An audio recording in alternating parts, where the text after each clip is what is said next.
Culture Soccer.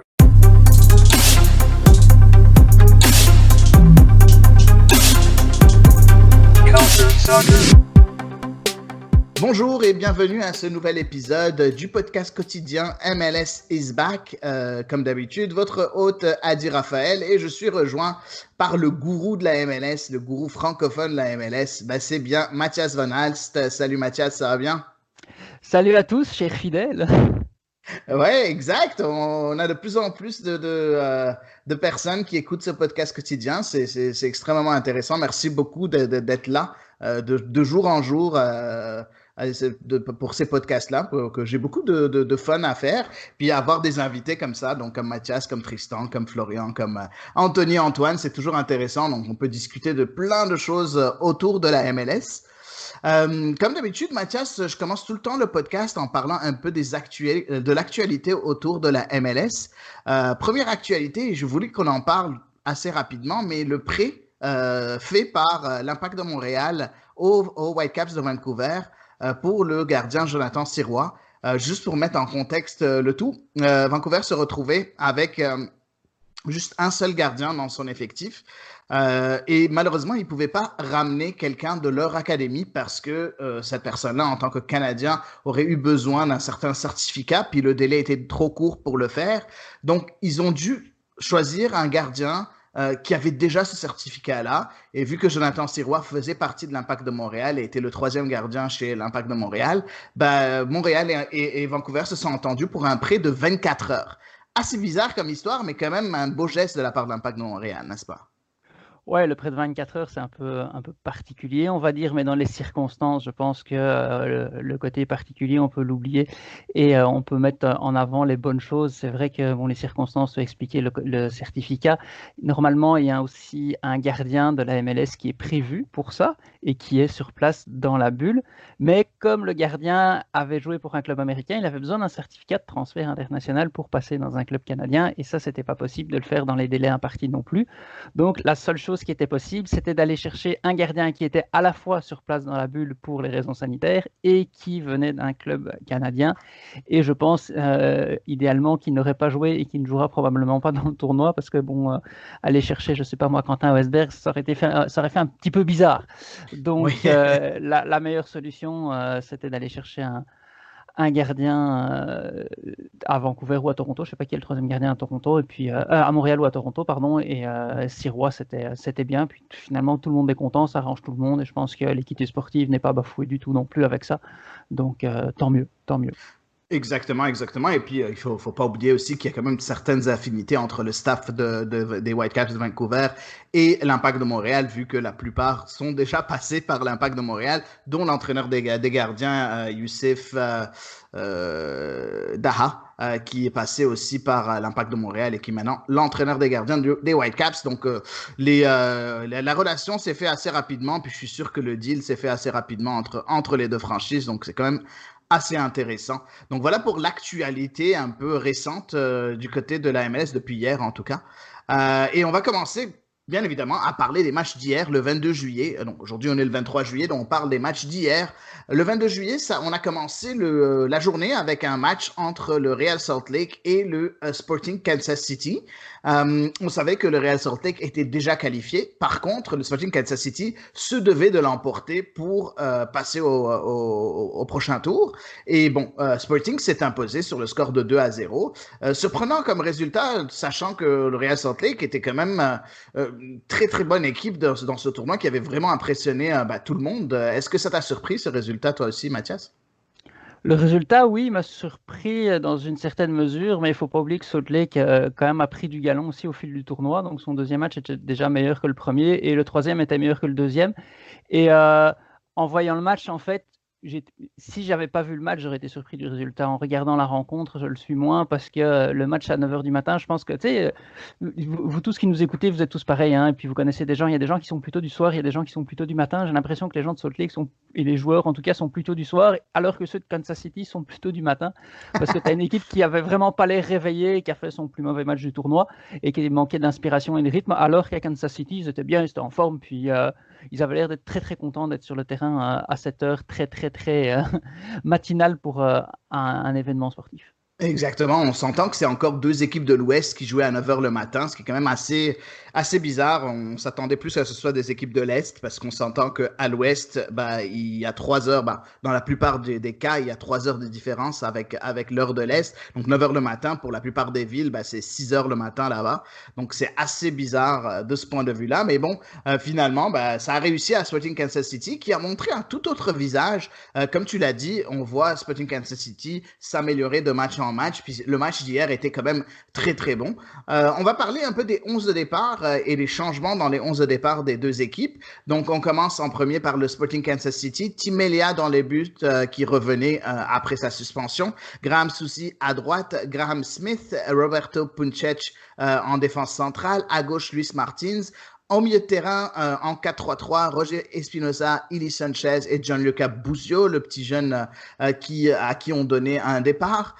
Et puis devant, dans le 4-3-3, en pointe toujours Pulido. À droite, on a l'Écossais Johnny Russell qui était là. Et à gauche, Kiri Shelton, l'Américain. Du côté de Real Salt Lake, bah, un autre 11 de départ aussi. Quelques changements quand même dans le 11 par rapport aux deux premiers matchs. On a Zach McMath dans les buts comme toujours. À droite, Aaron Herrera. En défense centrale, changement là avec Justin Glad et Eric Holt. En défense centrale. À gauche, toujours Donny Toya. Au milieu de terrain central, dans un 4-4-2 à plat, on avait Everton Louise et Kyle Beckerman. À gauche, Corey Baird. À droite, Justin Meram. Et devant, les deux attaquants, Samir Johnson et Damir Kreila, qui de temps en temps se retrouvaient au milieu de terrain. Tes impressions sur ces 11 de départ, Mathias? Bah, il y a des changements, mais bon, il fallait s'y attendre aussi. Il y a quand même de la rotation dans les effectifs pendant ce tournoi-là, avec la fatigue, avec aussi le fait, bon, comme tu l'as dit tout à l'heure, que ceux qui étaient qualifiés, que Kansas City, lui, devait aller chercher des points. Puis la confiance en Busio, je pense que c'était aussi pour justement à la fois lui donner du temps de jeu et se dire, bah, tiens, on va lui faire démarrer un match. On va voir un peu ce dont il est capable et peut-être qu'il va amener une dynamique différente. On a vu d'ailleurs du bon et du moins bon. Peut-être surpris de ne pas voir Matt Wissler titulaire, par contre, pour Kansas City. Du côté de Salt Lake, bah, également, c'est ça, avec faire tourner un petit peu l'effectif sans faire de révolution. C'est juste remplacer, comme tu l'as dit, l'un ou l'autre joueur sans plus. Évidemment, bon, il y avait un gros problème du côté de Salt Lake, c'était l'absence d'Albert Rusnak qui a fait mal, je pense. Oui, effectivement, mais d'après les rumeurs, c'est vraiment un day-to-day, donc à n'importe quel moment, il peut revenir. Donc, on devrait s'attendre à un retour de Rusnak dès le prochain tour. Enfin, on espère, en tout cas. Il n'y a rien de... Ça, ils n'ont pas annoncé une absence prolongée, donc ce qui est déjà assez encourageant pour le joueur désigné du Real Salt Lake. Moi, je suis content déjà d'avoir vu Beckerman de retour dans la formation partante, ce qu'il n'était pas lors du deuxième match. J'ai encore beaucoup de mal avec Sam Johnson, même si c'est un bon joueur. Des fois, il passe par des matchs où c'est un fantôme et bon, c'est bien de lui donner quand même le temps de jeu nécessaire. Mais bon, c'est quand même, bah, ça n'a pas duré longtemps hein, parce qu'à la mi-temps, il a été remplacé de nouveau par le titulaire habituel qui est Douglas Martinez. Mais oui, effectivement, il y avait en défense centrale Silva qui n'était pas là, il est remplacé par Holt.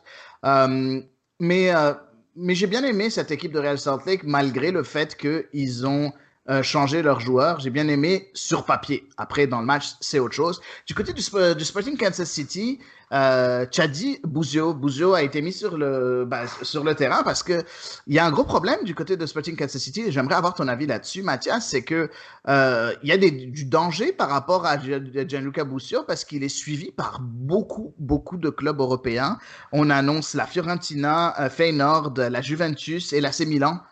Juste seulement ces clubs-là, et qui, il paraît, étaient tous les quatre avaient été en train d'observer ce joueur-là dans les dernières semaines, et même d'après Taylor Twellman hier, il a dit comme quoi ils étaient actuellement en train de voir le match. Donc, on ne sait pas si c'est vrai ou non, mais n'empêche, il y a beaucoup d'intérêt autour de cette jeune pépite, Gianluca Busio.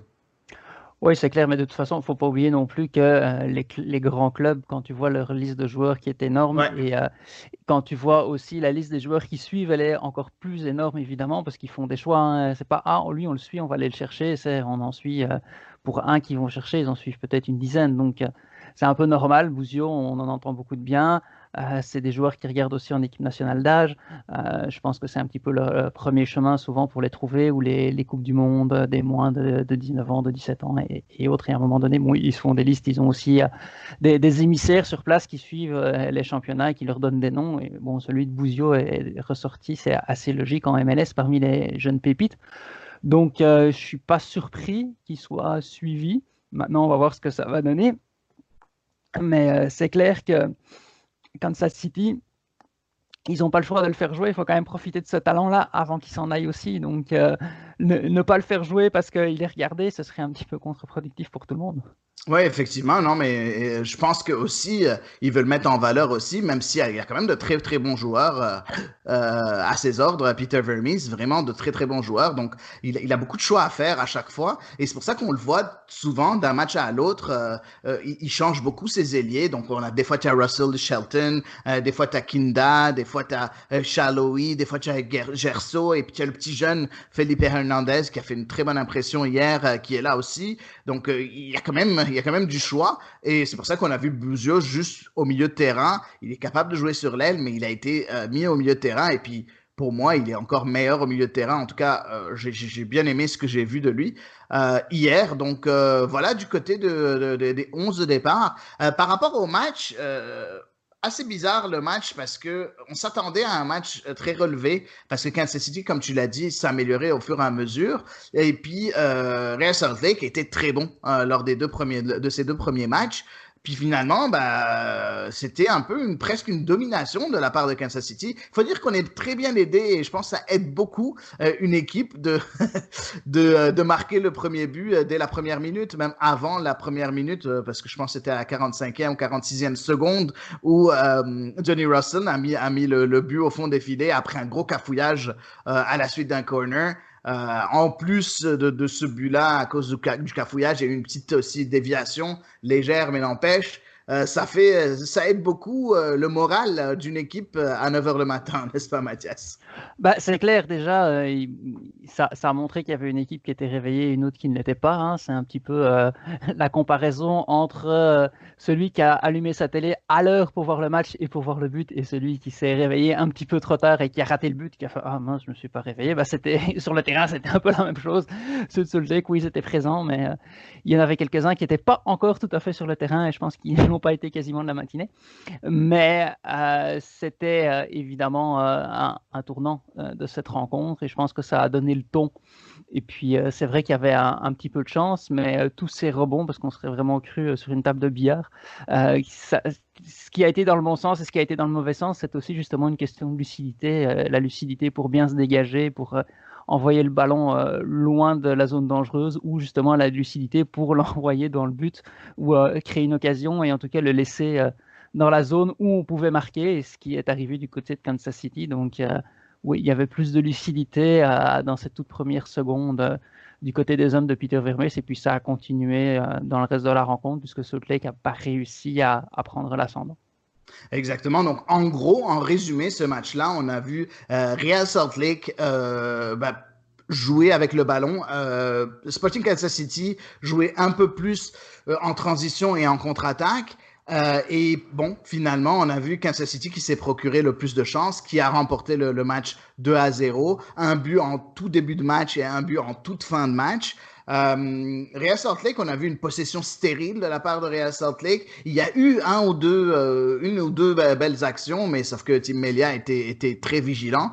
Mais vraiment, dans le jeu, il n'y avait pas grand-chose du côté du Real Salt Lake, et c'est quand même assez bizarre. D'un autre côté, c'est aussi bizarre de voir Kansas City concéder complètement la possession. On a senti que Vermes a senti que ça allait être difficile de battre le Real Salt Lake en gardant la possession du ballon.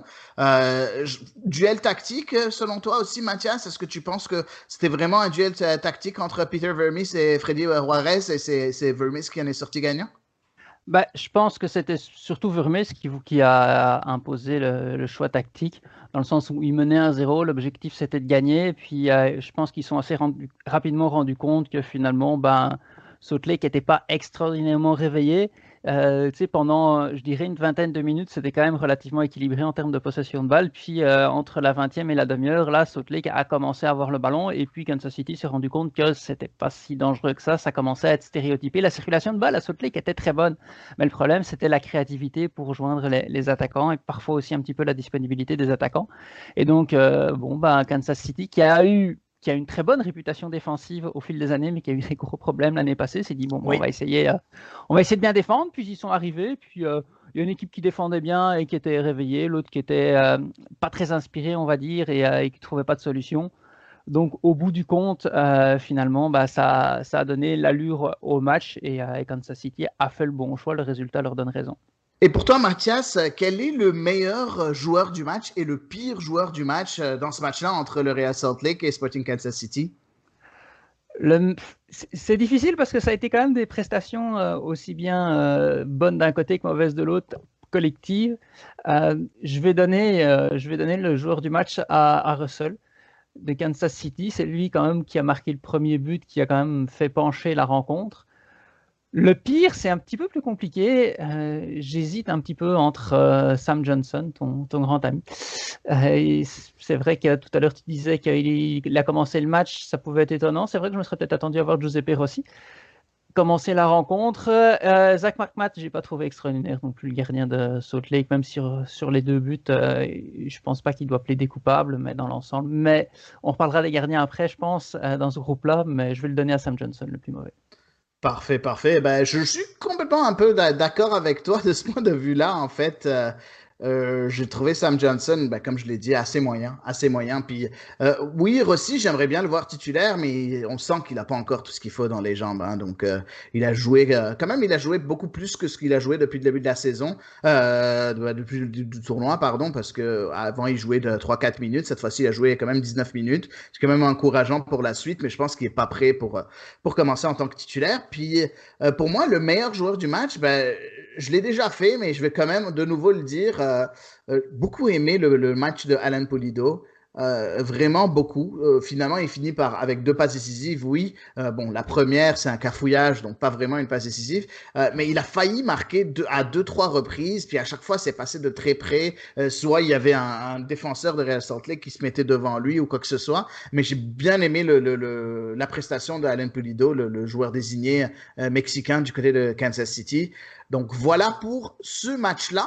Donc on passe au match suivant directement, Mathias. Donc le match suivant qui se déroulait hier, donc à 8h. C'était un match très important pour les supporters de l'Impact de Montréal, pour ceux qui nous écoutent, parce qu'il fallait s'assurer que une des deux équipes gagne, donc il fallait tout, mais pas un match nul pour que l'Impact de Montréal se qualifie pour le prochain tour. Et effectivement, c'est Cincinnati contre les New York Red Bulls.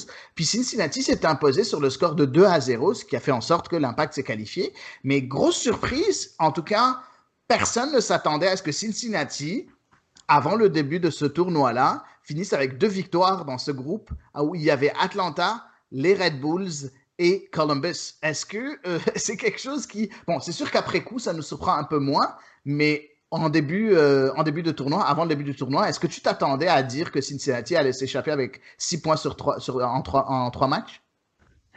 Encore moins après le 4-0 qu'ils se sont pris contre Columbus. Là, il y a plein de monde qui les voyait finir avec 0 points.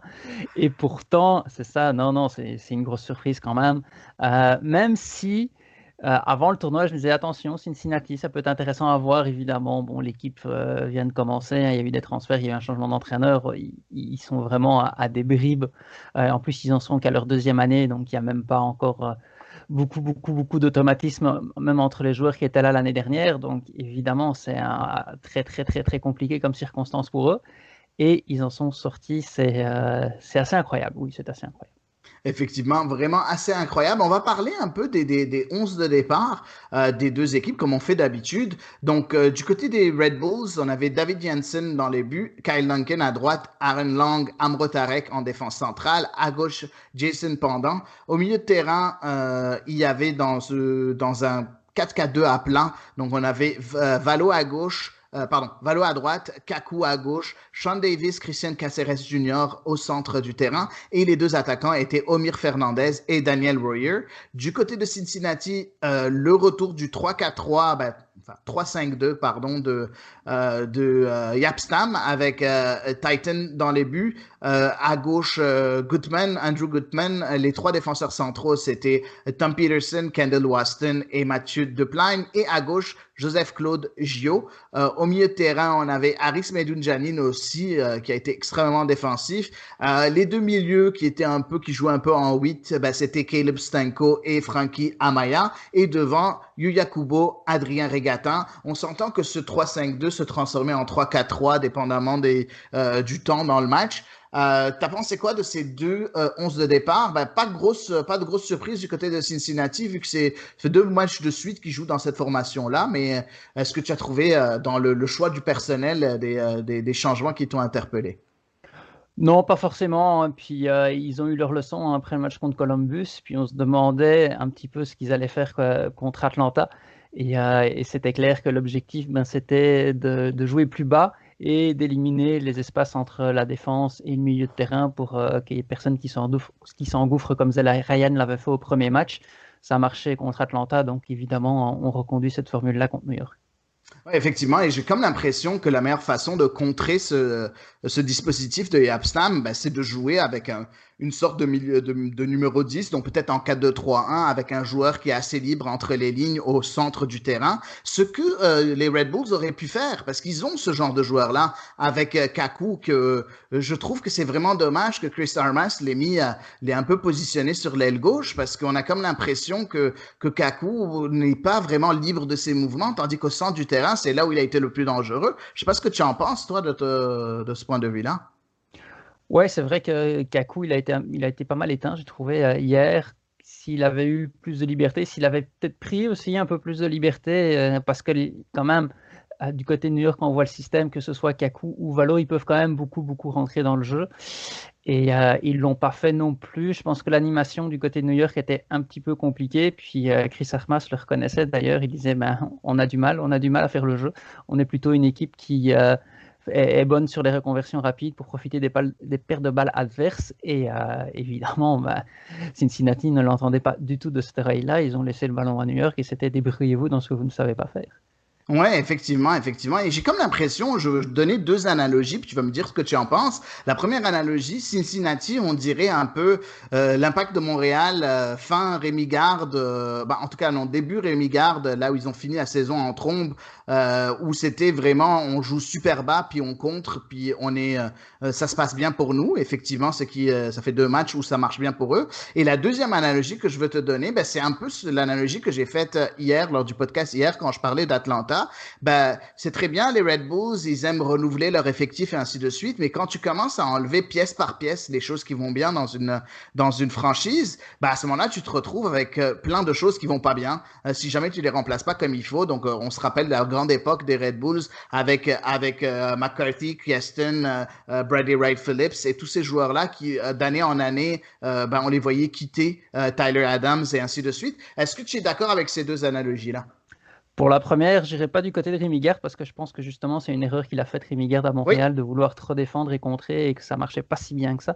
Je comparerais plutôt à la fin, à une fin de saison sous Mauro Biello, laquelle ça marchait beaucoup avec Didier Drogba et autres. Là, je pense que c'est plus cette comparaison-là qui s'y est. Et par contre, la deuxième, je suis totalement d'accord avec toi, c'est que c'est bien de dire « Ah, on a enlevé 2 bons joueurs l'année passée. » Vous voyez, ça continue de fonctionner, sauf que quand on enlève 2 ou 3 chaque année, au bout de 4-5 ans, ça marche plus si tu les remplaces pas. Et là, je pense que New York, en tout cas, c'est une impression d'ailleurs que j'ai eue pendant tout ce tournoi, c'est que New York, ils sont arrivés au bout de leur stratégie de « Ouais, mais nos vétérans, c'est pas grave, on peut les remplacer. » À un moment donné, ça marche plus si tu le fais année après année. Exactement. Et on sent qu'il y a un gros manque de talent dans cette équipe-là. C'est vraiment une équipe que j'ai du mal à voir jouer même une place pour les playoffs, pour te dire très franchement. Mais ça, c'est si jamais il y avait une saison normale, j'aurais beaucoup de mal. Après, bon, les choses peuvent vraiment changer avec 1 ou 2 renforts lors du prochain mercato, si jamais il y a un mercato. Pour revenir un peu à l'analogie avec Mauro Biello et ce qu'on voyait sous l'Impact de Montréal avec vraiment un bloc bas et puis un contre-attaque. une contre-attaque. Je comprends que ça fonctionne pour Cincinnati. Ça a fonctionné sur les 2 derniers matchs. Mais pour toi, est-ce que tu ne trouves pas que ça a été quand même assez poussif et c'est plus la raison pourquoi ils ont gagné le match hier contre les Red Bulls, c'est plus à cause du manque de qualité du côté des Red Bulls qui a fait en sorte que Cincinnati s'est retrouvé 2 fois dans de très bonnes positions. Enfin, une fois, parce que la deuxième, c'est un but contre son camp de Valo. Est-ce que tu penses que c'est pas le cas ou est-ce que tu penses vraiment que c'est la tactique de Jaap Stam qui fonctionne?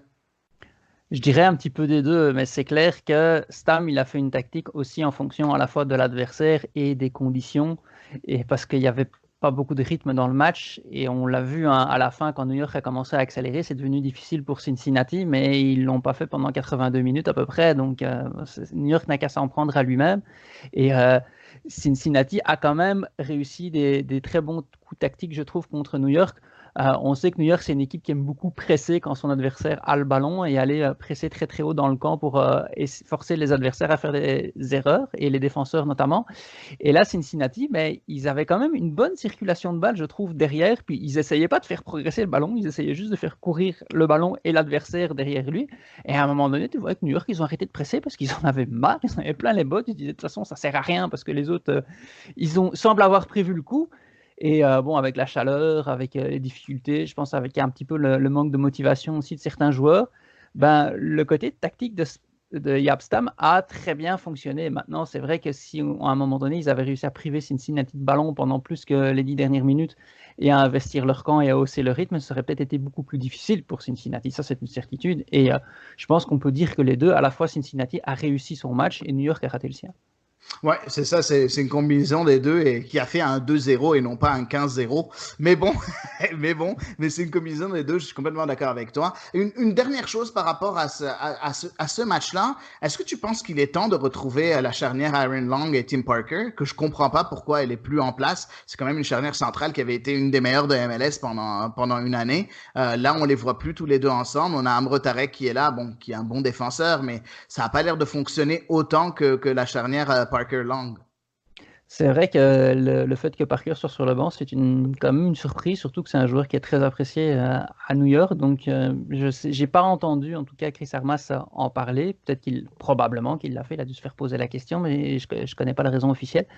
Mais c'est vrai que c'est assez étonnant. Mais bon, Amro Tarek, c'est pas un mauvais joueur non plus, puis ils ne l'ont pas fait venir pour rien. Ouais, non, c'est sûr, c'est sûr. En tout cas, on verra ce qui va se passer avec les Red Bulls, ben, pas dans le tournoi, vu qu'ils sont plus là, mais on verra ce qui va se passer au cas où il y a un retour de saison. On devrait en savoir plus vers le mois d'août sur un potentiel retour de la saison. Du côté de Cincinnati, ben, c'est un très bon résultat qui fait en sorte de les voir qualifiés pour le prochain tour, et non pas en tant que meilleur troisième, mais en fait en tant que deuxième du groupe, derrière Columbus qui a 9 points. Donc assez impressionnant, je trouve, les Red Bulls, difficile pour eux. Pour toi, qui était le joueur du match et le pire joueur du match? Je ne sais pas si c'est le meilleur joueur du match, mais il y en a un que j'ai vraiment beaucoup aimé, c'est l'arrière-gauche de Cincinnati, Andrew Gutman, qui est un Américain de 23 ans, je pense en plus, il n'est pas très très vieux. Et il ne faut pas oublier, si vous revoyez le premier but, c'est lui qui donne la passe décisive, mais au tout début de l'action, c'est vraiment un effort qu'il fait pour aller chercher un ballon et gagner un duel vraiment très très bas dans son camp sur son flanc gauche et continuer l'action et faire remonter le ballon. Et donc c'est grâce à lui qu'il y a eu ce but aussi bien au début qu'à la fin. Donc son implication sur le but, mais même son match dans son ensemble, j'ai trouvé qu'il était pas mal et il représentait un petit peu la mentalité de l'équipe de garder le ballon, de le faire circuler et toutes ces choses-là. Donc c'était Gutman, je l'ai bien aimé.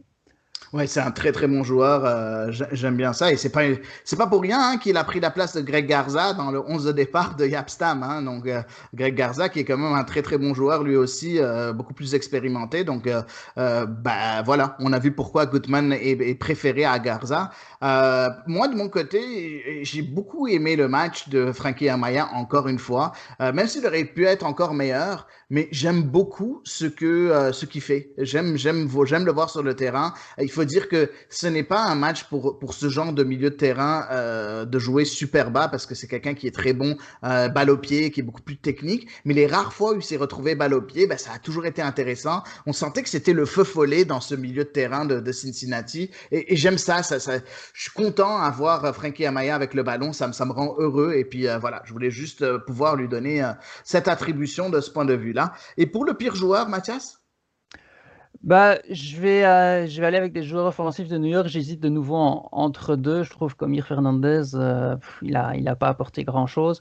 Mais je vais quand même donner la palme à Kaku. Parce que tout à l'heure, tu en as parlé, il a quand même un certain talent. Il faut qu'il le fasse parler, même s'il ne respecte pas toujours les instructions ou quelque chose comme ça. Il doit arriver à faire la différence contre un adversaire comme Cincinnati. Et New York, c'est ce que tu disais, ce que tu faisais comprendre tout à l'heure. Enfin non, en fait, non, c'est pas ce que tu disais justement. Je n'étais pas tout à fait d'accord avec toi quand tu disais qu'il manquait de talent dans cette équipe. Je pense qu'il y a du talent, mais il manque des joueurs qui sont capables de faire la différence, qui sont capables de porter l'équipe à un niveau plus haut, finalement, ce qu'on attend de joueurs désignés. Et pour le moment, c'est quelqu'un comme Kaku qui devrait apporter ça et il ne l'a pas fait, donc c'est une déception. Ouais, non, très bon choix pour Kaku. Moi, c'est plus Omir Fernandez. Je sais que je suis difficile, 21 ans, mais c'est supposé être le joueur qui est supposé remplacer BWP, vu que c'est lui qui a pris la place de soit Tom Barlow ou soit Brian White, qui étaient supposés être les joueurs qui allaient remplacer Bradley Wright Phillips. Puis jusqu'à maintenant, dans le tournoi, déjà, Omir Fernandez, je pense que c'est un 0 pointé. Je pense qu'il n'a aucun but dans le tournoi. Donc, ouais, assez difficile pour les Red Bulls. Il y a eu beaucoup de choix du côté des Red Bulls, mais j'ai choisi Omir Fernandez. Donc, voilà pour ce match-là. Et pour le dernier match qui s'est joué très tard dans la nuit, c'était le match entre les Rapids de Colorado et Minnesota United. C'est sûr que dans ce match-là, Minnesota était déjà qualifié, Colorado était déjà éliminé. Donc, voilà, c'était assez compliqué qu'il n'y avait pas beaucoup d'enjeux dans ce match-là, à part si Colorado remportait un score fleuve. Je pense qu'ils auraient peut-être eu une chance de finir dans le troisième. Mais bon, tu t'attendais à grand-chose de ce match-là? Non, parce qu'ils étaient sûrs d'avoir 3 points et le troisième était sûr déjà d'avoir 4 points. Donc, ils étaient éliminés, même en regagnant un score fleuve. Ils auraient pu être mieux classés que certains troisièmes qui passaient, mais quand même éliminés parce qu'ils étaient derniers de leur groupe. Ouais, t'as complètement raison, excuse-moi. Oui, donc c'est ça. Donc Colorado était déjà éliminé, donc pas un match avec beaucoup d'enjeux. T'as pensé que tu t'attendais à quoi de ce match? Est-ce que tu t'attendais à grand-chose? C'est quand même deux équipes qui, je pense, jouent un très beau football. J'aime bien ce que je vois d'habitude entre Minnesota et Colorado. C'est deux équipes qui sont agréables à voir jouer. Il faut dire que Colorado a eu un peu de malchance sur les deux premiers matchs, avec quelques décisions un peu arbitrales, un peu bizarre, même si ils peuvent l'en vouloir qu'à eux-mêmes d'avoir perdu leurs deux premiers matchs. Tu t'attendais à quoi dans ce match-là? Voilà, VAR contre Kansas City, je pense qu'ils peuvent pas seulement s'en prendre eux-mêmes parce que honnêtement, ils ont été un petit peu floués. Je pense que si ce match-là, pour répondre à ta question, je m'attendais aussi à quelque chose d'intéressant justement parce que Colorado était déjà éliminé, mais ils offrent du beau jeu et ils avaient quelque chose encore à montrer. Je pense qu'ils allaient continuer sur leur élan et puis bon, on est éliminé, mais il y a quand même des points à prendre pour la saison régulière et on va essayer de faire de notre mieux et de confirmer ce qu'on a montré, mais en ayant un résultat. Et Minnesota, certes, était qualifié, mais il y avait quand même la première place du groupe à aller chercher. Donc, je m'attendais à un match ouvert entre deux équipes qui avaient envie de jouer et qui avaient finalement pas assez à perdre pour avoir peur et donc qui allaient essayer de nous proposer du beau jeu. Ouais, effectivement, moi aussi, je m'attendais un peu à ça. On va parler un peu, comme on fait d'habitude, des 11 de départ. Donc, les 11 de départ du côté de Colorado, c'était William Yarbrough, encore dans les buts. C'est lui qui remplace Clint Irwin, qui est blessé. Commotion, si je me rappelle bien. Keegan Rosenberry en tant que latéral droit. En défense centrale, Lalas Abubakar, Drew Moore. À gauche, Sam Vines. Au milieu de terrain, dans un 4-4-2 à plat, on avait Benezé à gauche, Colin Warner, Kelly Acosta en tant que milieu centraux. À droite, Younes Namli et en pointe, Diego Rubio, Kei Kamara, le duo qui avait très bien fait l'année passée, qui était enfin réuni pour ce tournoi-là. Du côté de Minnesota, c'était une formation pas très surprenante avec Tyler Miller dans les buts, Roman Métanire à droite. Je José Aja et Michael Boxall en défense centrale, Chase Gasper à gauche. Au milieu de terrain, dans le 4-2-3-1, les deux milieux défensifs, c'était Osvaldo Alonso et Yann Gregouche qui a un peu poussé à un moment donné. On avait Dotson, en fait, qui jouait en faux 10, on va l'appeler ça comme ça, mais qui jouait dans un 10 plutôt bas parce qu'à un moment donné, je pense qu'il a switché en 4-3-3 Adrian Heath. Donc, on avait Dotson qui était là. Et à gauche, on avait Robin Lod, à droite, Ethan Finlay et en pointe, Luis Amaria. Voilà, qu'est-ce que tu penses de ces 11 de départ-là? C'est assez bizarre de voir Dotson en numéro 10 quand on sait qu'il a joué latéral gauche, il a joué numéro 6, puis là, on le voit en 10. Assez bizarre, non? Ouais, c'est un peu spécial. Il fallait un petit peu compenser la blessure de Kevin Molino. Et c'est ça, il a beaucoup manqué, Kevin Molino. Et donc, Adrian Heath a un petit peu réorganisé ses troupes. Mais sinon, à part ce dont tu viens de parler, du côté de Minnesota, je trouve qu'il n'y avait pas d'énormes surprises. Du côté, par contre, de Colorado, je me demandais s'il allait faire un petit peu tourner son équipe, vu qu'ils étaient déjà éliminés, peut-être donner la chance à des gens qui sont proches d'une place de titulaire, pas forcément des remplaçants ou des jeunes. Je pense notamment à Shinyashiki, que je m'attendais peut-être à voir commencer le match, vu qu'il avait fait une bonne saison la saison dernière et qu'on ne l'a pas vraiment vu lors du tournoi. Je me suis dit, tiens, peut-être qu'on va avoir l'occasion de le voir pour ce match-là, mais là, non, tu vois qu'il a aligné idéalement son meilleur 11, Robin Fraser, pour Colorado, et il montrait que pour lui, le match avait de l'importance, et il voulait jouer aussi son rôle sportif d'arbitre de ce groupe-là. Effectivement, et pour moi, c'est quelque chose de très important. On sait que tu es déjà qualifié mais par contre, tu sais que ton résultat peut affecter le reste des équipes. Donc, tu vas pas te mettre ton équipe C sur le terrain. Tu vas respecter la compétition et tu vas faire en sorte de quand même jouer un beau jeu. J'ai bien aimé ce côté-là du côté de Minnesota et de Colorado. Bref, tu as parlé de Shinyashiki. Je pense que Shinyashiki était quand même titulaire lors du premier match. Je pense qu'il avait même marqué un but, si je me rappelle bien. Mais effectivement, moi aussi, je m'attendais à plus voir Shinyashiki en tant que titulaire. Mais après, j'ai beaucoup aimé revoir la doublette Camara-Rubio. Ils ont été très bons, je trouve, hier soir, les deux. Bon, ils auraient pu faire de loin mieux. Par contre, un peu la physionomie du match, on a commencé avec une grosse on va dire, domination du côté de Colorado avant que ça repasse complètement à Minnesota. Puis à la fin du match, vers la dernière demi-heure, c'était vraiment de nouveau Colorado qui était là. Donc, assez bizarre. Donc, un match nul assez logique, n'est-ce pas? Oui, le match nul est logique. Les deux équipes ont eu leur moment fort et leur moment faible, et en fonction aussi de l'évolution du score, parce que bon, tu as décrit un petit peu la domination, et finalement, l'évolution du score a été la même, puisque Colorado a ouvert la marque à la 19e minute. Minnesota a marqué 2 fois en fin de première mi-temps, 36e, 43e, et Colorado a égalisé à l'heure de jeu. Donc, ça correspond un petit peu à ce que tu viens de raconter. Et c'est assez... Exactement, le match nul est logique à mes yeux parce que bon, ils ont tous les deux donné du plaisir, pris du plaisir et offert du bon jeu chacun à leur tour. Exactement. Et ce que j'ai aimé, c'est de voir les remplacements du côté des deux entraîneurs, donc Robin Fraser du côté de Colorado, où on a vu par exemple Jonathan Lewis rentrer puis marquer. Encore une fois, je pense que c'est son 3e but, Jonathan Lewis, en tant que remplaçant. C'est quand même énorme depuis le début de la saison. Donc c'est quand même énorme en juste une poignée de matchs. Tandis que du côté d'Adrian Heath, les changements qu'il a fait à la 86e minute, et je trouve que si jamais il les avait fait un peu plus tôt, ça aurait beaucoup plus aidé. Il a fait rentrer Raheem Edwards et Marlon Hairston. Puis juste dans les 5 dernières minutes, ils ont vraiment beaucoup apporté à cette équipe de Minnesota. Ils ont rallumé la flamme un peu qui s'était un peu éteinte du côté de Minnesota, n'est-ce pas? Oui, c'est tout à fait juste. Puis il voulait aller chercher la victoire finalement. Et puis c'était peut-être un peu trop tard. C'est drôle de gérer ces changements comme ça. Bon, il a fait monter aussi Aaron Schoenfeld à un quart d'heure de la fin. Puis on a vu que lors du premier match contre Kansas City, il avait beaucoup apporté. Donc c'était peut-être ça sa carte cachée. Puis voyant que ça apportait pas autant qu'il voulait, il a fait d'autres changements. Après, il fallait aussi faire certains choix. Puis notamment, est-ce que tu sors Finlay ou pas? Il l'a sorti, mais Finlay est à hauteur d'un très bon match.